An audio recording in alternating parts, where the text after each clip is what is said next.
잘 살 수 있을까? 잘 할 수 있을까? 좀 더 잘하고 싶습니다. 좀 더 잘 살고 싶습니다. 근데 힘이 부족할 때가 있습니다. 지혜가 부족하고 상황과 여건이 좋지 않아 어려움을 겪을 때가 있습니다. 그렇다고 주저앉을 수는 없습니다. 뒤로 물러날 수도 없습니다. 힘들고 어려워도 가야만 하는 그 길이 있습니다. 그렇기 때문에 단 1%의 가능성만 있더라도 우리는 도전해야 합니다.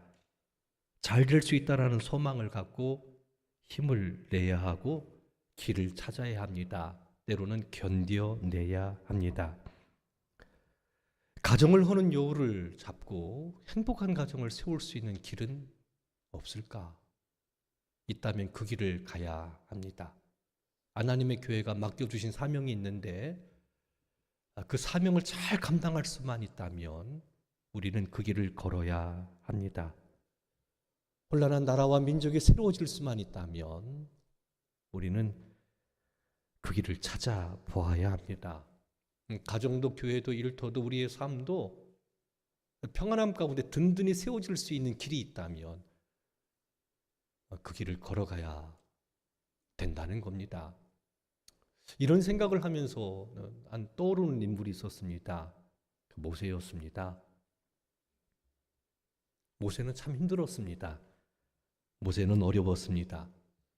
그 백성을 약속의 땅으로 이끌어 나가는데 그는 턱없이 부족한 사람이었습니다. 그가 짊어져야 될 삶의 무게는 너무 무거웠습니다. 낮과 밤으로 온 힘을 기울여 최선을 다했지만 백성들은 그의 말에 귀를 기울이지를 않았습니다. 그래서 모세는 백성들에게 실망했고 하나님께 원망했습니다. 왜 나를 이곳에 세워주셨는지 탄식하기도 했습니다. 최선을 다했지만 결과는 그렇게 좋아 보이지 않았습니다. 도망가고 싶었고 죽고 싶었습니다. 그래서 죽여달라고 하나님께 호소한 적이 한두 번이 아니었습니다. 바로 앞에 서는 것이 두려웠고 그리고 광야길을 걷는 것도 힘들고 어려웠습니다. 겉과 속이 다른 백성들, 그들은 힘겹게만 느껴졌습니다. 거친 광야길, 어디든지 언제든지 치고 들어와 그 민족을 해코지할 그런 이방의 민족들, 완악하고 원망만 하는 백성들, 막연하게만 보이는 미래, 여러 가지 부분들에 있어서 모세는 참 힘들고 어려웠고 그가 짊어져야 될 짐은 참 버거웠습니다. 그런데 결론적으로 모세는 그 사명을 잘 감당했습니다.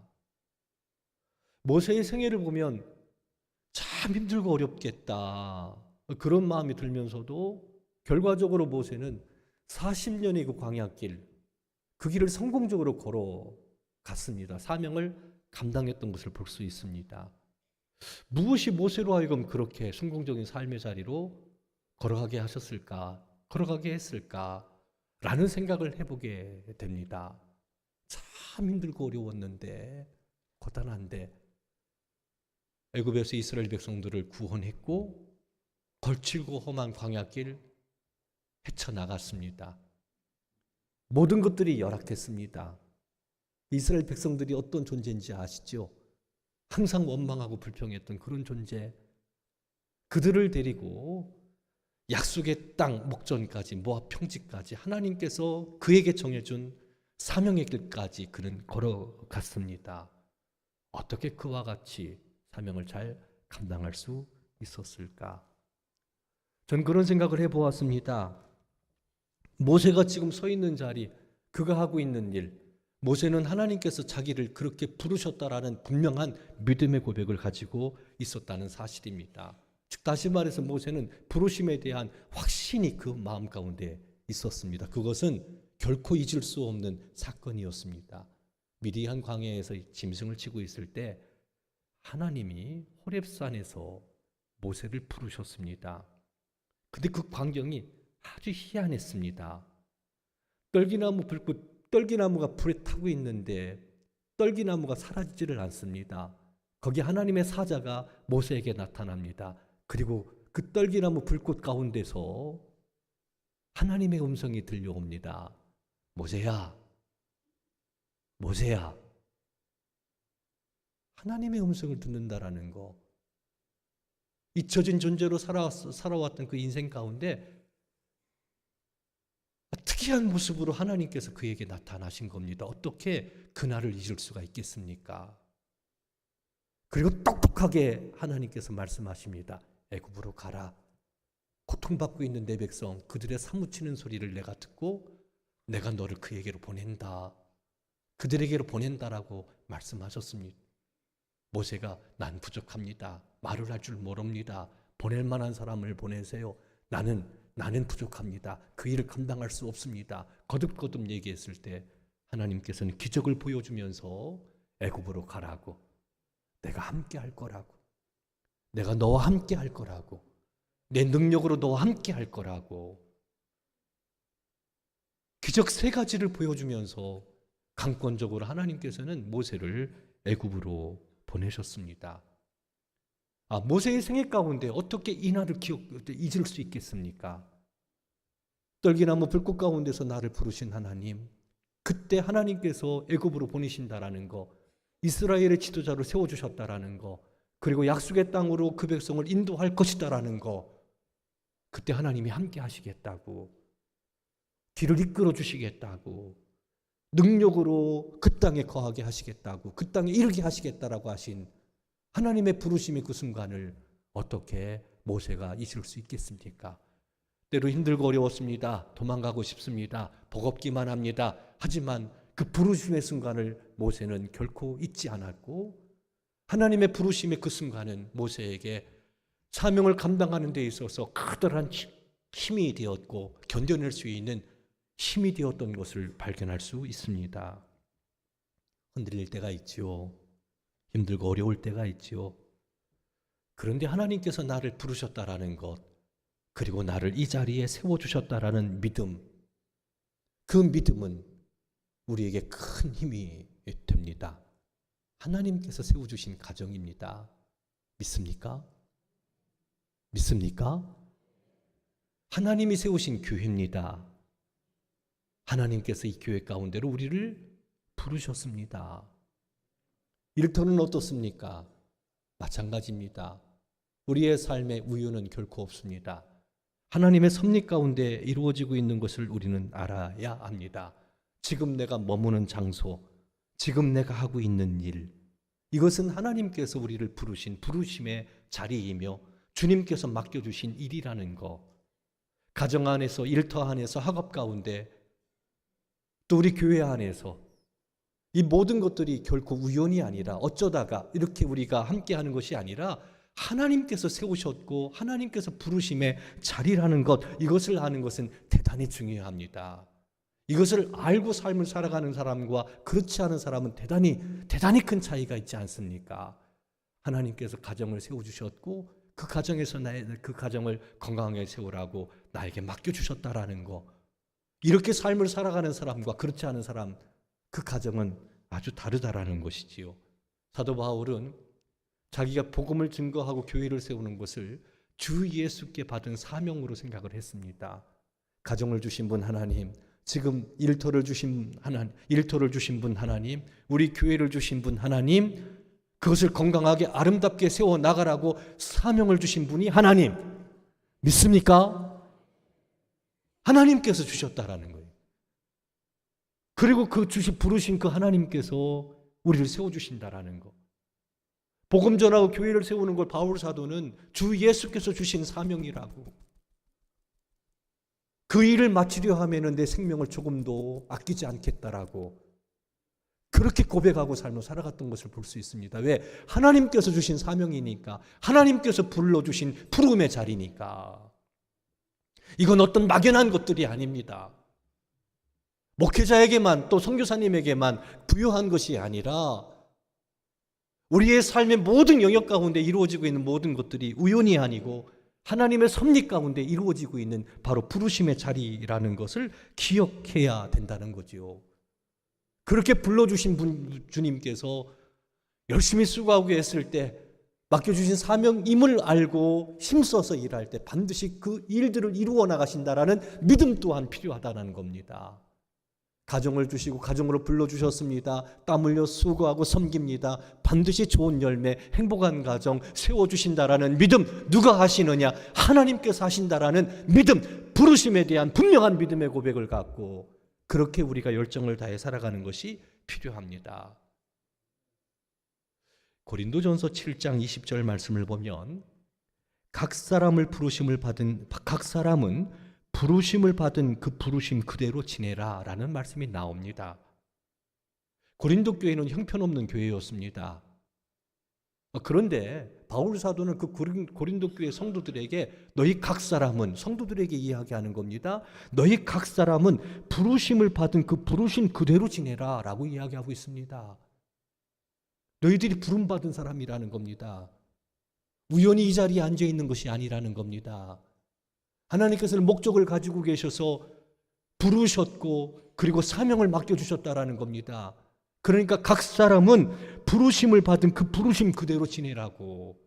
근데 어디로 불러주셨느냐? 이어 나오는 말씀을 보면 정말 우리로서는 받아들이기 어려울 정도의 말씀을 바울은 합니다.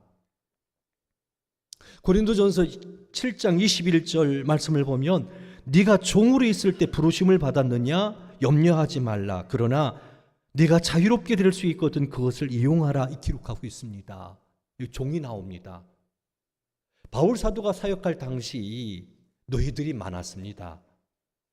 바울 사도가 복음을 증거할 때 노예들이 복음의 말씀을 듣고요 열광했습니다. 어쩌면 바울 사도가 복음을 증거할 때 그 복음을 듣고 주께로 온 많은 사람들 중 그 일부가 노예들이었던 걸 볼 수 있습니다.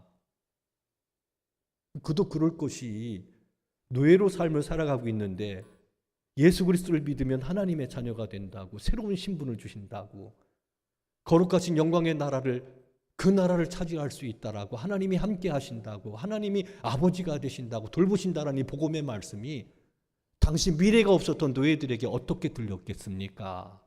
그들은 열광했습니다. 예수 그리스도를 믿고 새로운 하나님의 백성이 됐습니다.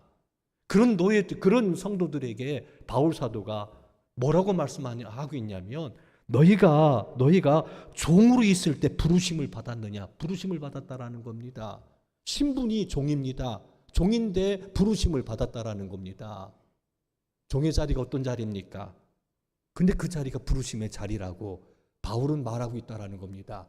우리로서는 이해할 수가 없잖아요. 노예로 삶을 살아가는 것이 어떻게 부르심의 자리라고 이야기할 수 있겠습니까?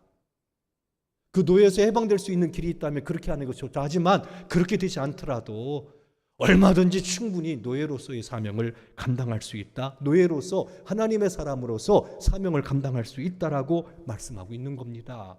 신분이 노예지만, 종이지만, 종의 자리로 불러주셨지만 새로워질 수 있다라는 겁니다. 고린도전서 7장 24절은 이렇게 결론을 맺습니다. 형제들아 너희는 각각 부르심을 받은 그대로 하나님과 함께 거하라. 노예로 있을 때 부르심을 받았는데 자유할 수 있으면 자유해라. 하지만 그렇지 못하더라도 그 자리에서 하나님과 함께 거하라 라고 이야기하고 있는 걸 볼 수 있습니다. 지금 우리의 가정, 내가 하고 있는 일들, 우리 교회, 흔히 이렇게 얘기하시는 분이 가끔 계시거든요. 내가 여기 있을 사람이 아닌데, 내가 이런 일 할 사람이 아닌데, 이런 분들 계세요. 그게 무슨 소리입니까? 바울 사도는 종으로 있느냐, 너희가 종으로 부르심을 받았다라는 겁니다. 그러면 하나님과 함께 거하라. 하나님 앞에 살라는 겁니다. 뭐로요? 종으로서. 아니 목사님, 종으로서 하나님 앞에 삶을 살아간다는 미래가 있습니까? 있지요. 그 얘가 누굽니까? 요셉 아닙니까? 그는 종이었습니다. 하지만 그 누구보다도 요셉은 위대한 일을 감당할 수 있었습니다. 종으로서 하나님과 함께 지냈기 때문에, 종이지만 하나님 앞에 삶을 살았기 때문에 하나님께서는 그 요셉을 통해서 수많은 사람들을 구원하는 위대한 일들을 이루셨던 것을 볼 수 있습니다. 지금 우리가 있는 가정, 교회, 일터, 사랑하는 성도 여러분, 부르심의 자리입니다. 누가 불러주셨느냐? 하나님께서 그렇게 부르신 장소가 여러분들이 지금 생활하고 있는 가정이고 일터고 교회라는 거, 이것이 성경의 이야기입니다. 하나님께서 우리를 그 자리로 세워주신 겁니다. 따라합시다. 가정을 주신 분이 하나님이십니다. 일터를 주신 분이 하나님이십니다. 교회를 주신 분이 하나님이십니다. 믿습니까? 믿습니까? 그 하나님께서 거기 부르시고 함께 하시겠다 약속하셨어요. 모세에게 말씀하셨습니다. 안 된다, 못한다, 할 수 없다 얘기하지만 내가 할 거다. 내가 할 거다. 내가 이끌 거다. 그러니까 부르심의 자리에서 그 소망 갖고 주의 말씀 가운데 우리가 견뎌내야죠. 땀 흘려야죠. 수고해야죠. 나를 심으셨으니까, 이곳으로 불러주셨으니까, 그를 부르신 주님께서 일을 이루실 거라는 그 믿음, 그것은 사명을 감당하는데 우리들에게 큰 힘이 됩니다. 하나님이 주신 가정이잖아요. 하나님이 주신 일터잖아요. 하나님이 주신 교회잖아요. 그래서 열과 성을 다해서 주 앞에서 그 자리, 머무는 자리에서 죽기 하듯 주 앞에서 주와 함께 지내는 것처럼, 부르심의 자리에서 주와 함께 거하는 것, 주와 함께 지내는 것, 이것은, 이런 믿음의 고백은 사명을 감당하고 삶을 살아가는 데 있어서 커다란 힘이 됩니다. 두 번째로, 그 사명을 감당할 때 하나님과 함께하는 시간은 절대적이다라고 이야기할 수 있습니다. 하나님의 은혜로만 되는 거니까. 하나님이 세워주셨잖아요. 세워주신 하나님께서 이 일을 이루시는 분도 하나님이시거든요. 그러면 우리가 하나님과의 친밀한 관계를 갖는 것은 대단히 중요합니다.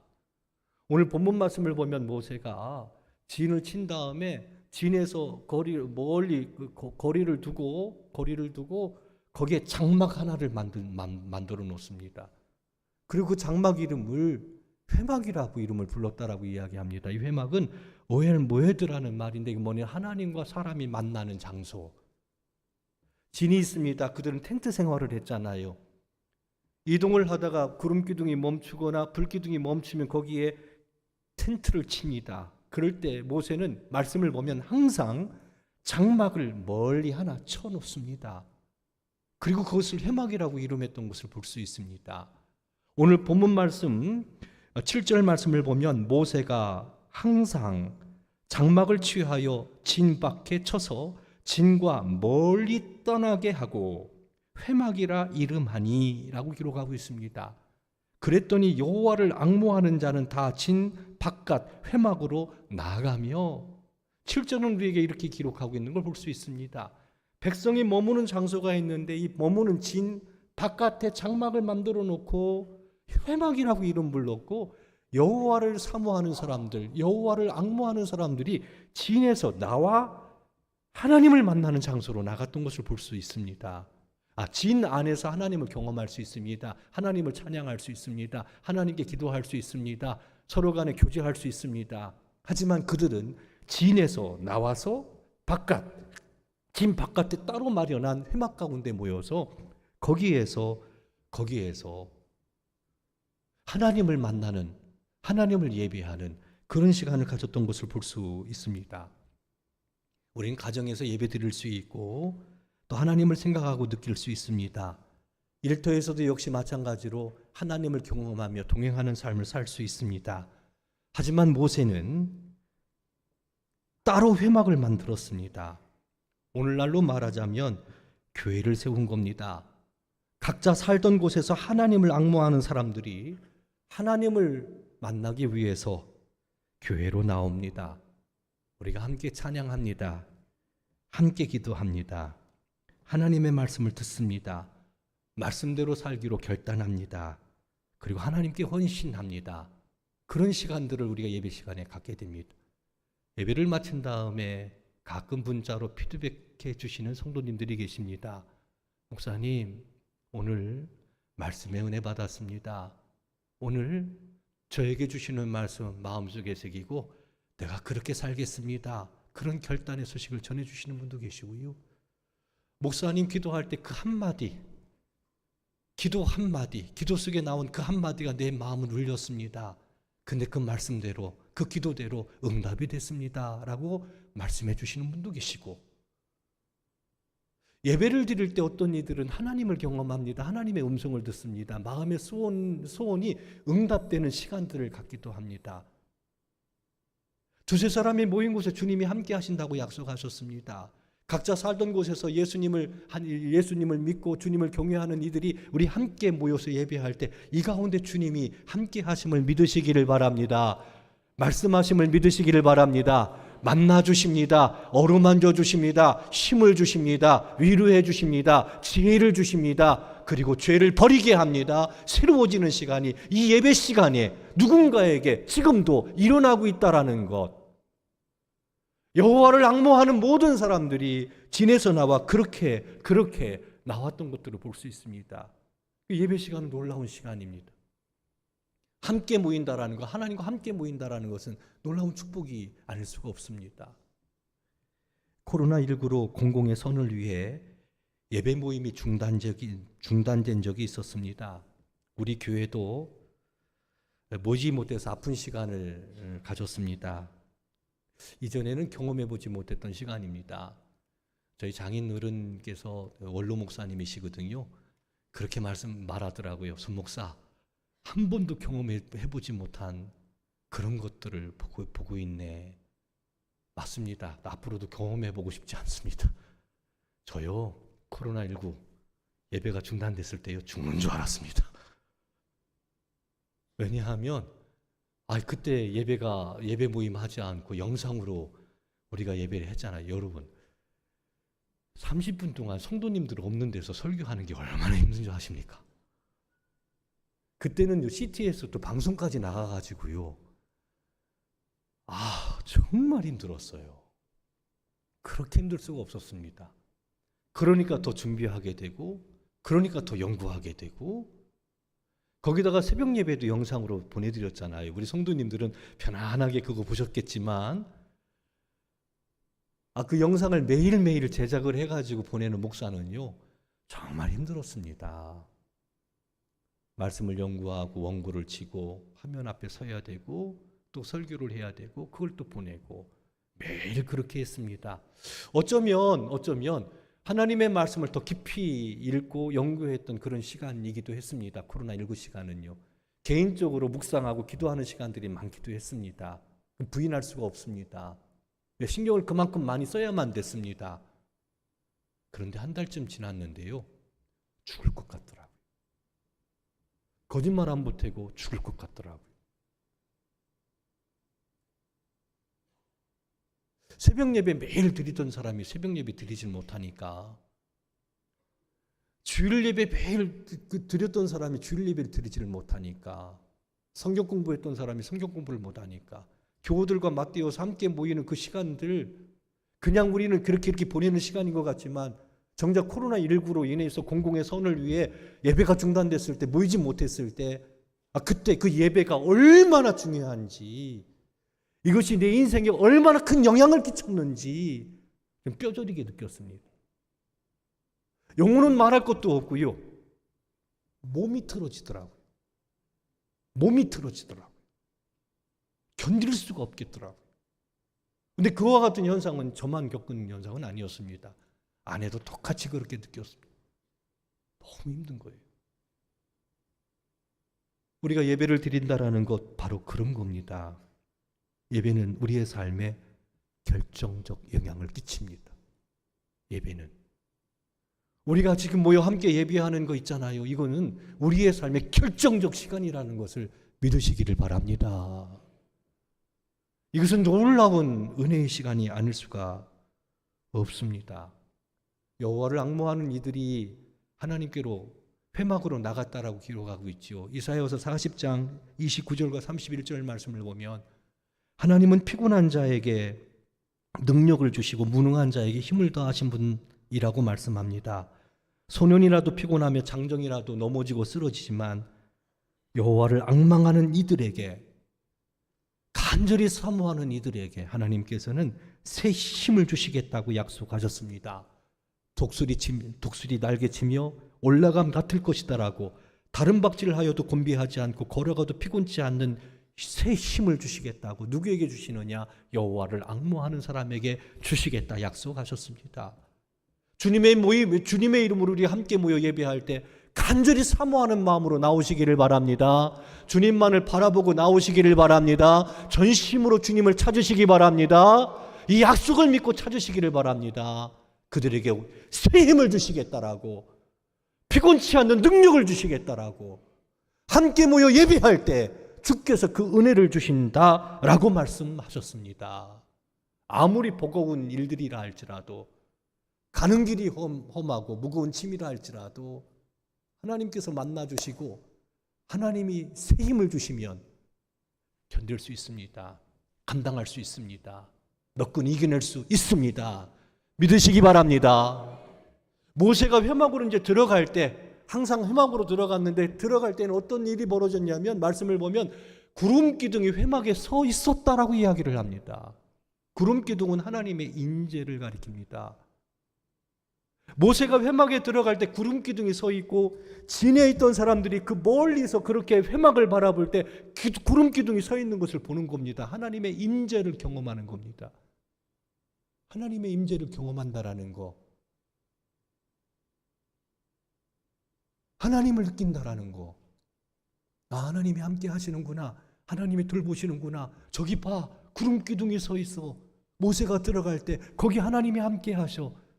하나님이 우리와 함께 하시고 이끄신다라는 거.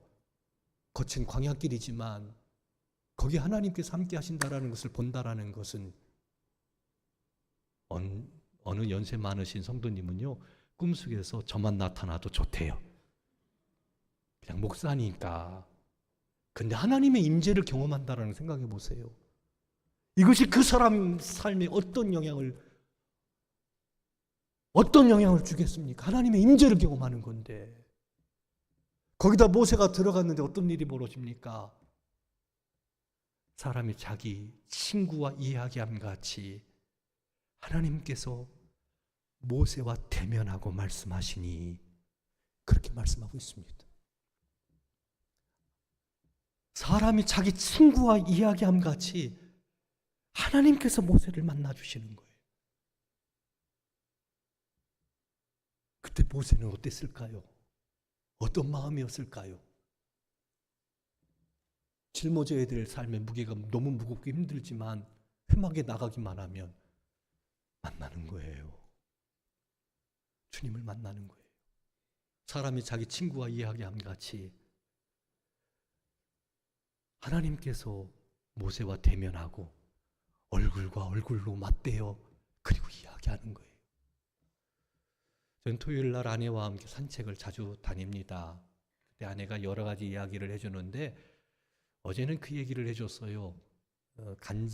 유명 연예인이 간증하는 간증 이야기를 해주는데 마음에 참 많이 와 닿았던 부분들이 있었습니다. 그 유명 연예인이 어떻게 예수님을 믿었는지, 그러면서 어머님이 어떻게 교회에 나가 예수님을 영접하게 됐는지, 그냥 교회 나갔는데 눈물이 그렇게 나더래요. 아무것도 모르는데 그냥 눈물이 그냥 나더라는 겁니다. 그렇게 시작한 신앙생활이었습니다. 믿음이 깊어집니다. 그러면서 그 유명 연예인이 어머니 기도하는 소리를 들으면 정말 웃기대요. 왜냐하면 그렇게 기도한다고 합니다. 하나님, 내 딸 결혼하게 해주세요. 저렇게 나이 많이 먹었는데 결혼하지 못한 이유가 내 죄입니까? 제 죄입니까? 그 얘기를 듣고 있는 딸의 마음이 그렇게 웃기대요. 우리 어머님은 기도할 때 그렇게 대화하는 것처럼, 이야기하는 것처럼. 그런데 오늘 본문과 연결지어서요, 아내가 그 얘기할 때 내 마음에 그렇지,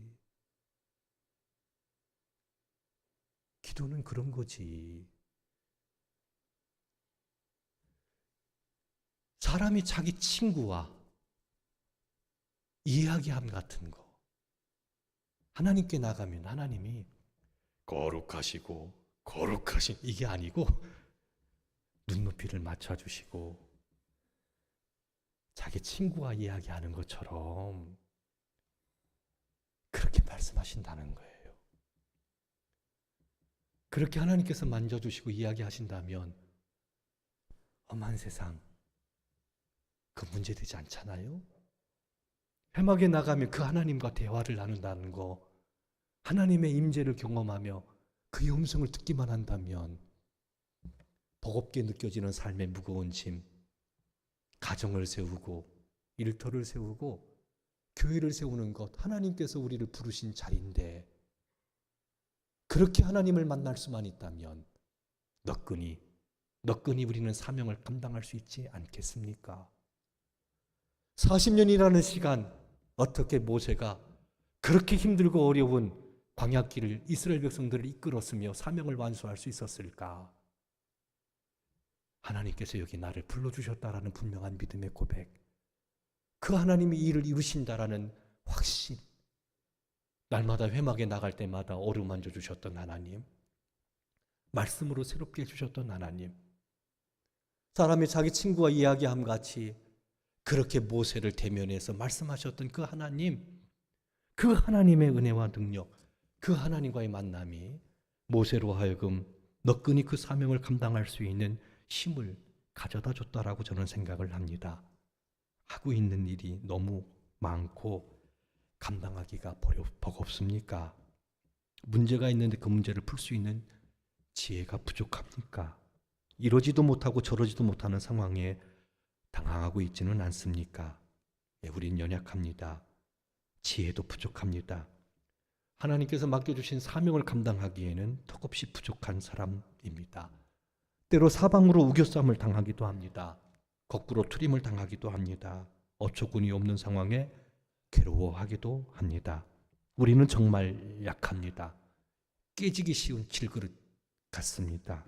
하지만 깨지기 쉬운 질그릇 같은 우리 마음 가운데 심히 능력 많으신 하나님이 함께 하심을 믿으시기 바랍니다.